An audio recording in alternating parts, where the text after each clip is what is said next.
Mrs. Henrietta Davis Wray is my guest, and I chat out the story a while ago. What really happened when you were 6 years old? It was summer, and I was spending summer holidays with my godmother in the hills of Turner's Gap in St. Thomas.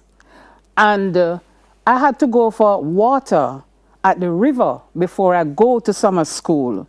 And so when I got up the morning, my back had this pain. So I said it to her, "Mommy Gertie, there's a pain in my back." And she just took some oil from the Home Sweet Home and anointed my back. And I went to river for water, come back, had my breakfast, and I went off to summer school.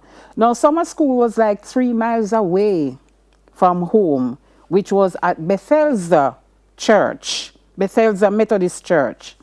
And so when I got to school, the teachers noticed that I looked a little droopy. So they knew I was coming from far, so they sent me to the back of the class to go and rest my head.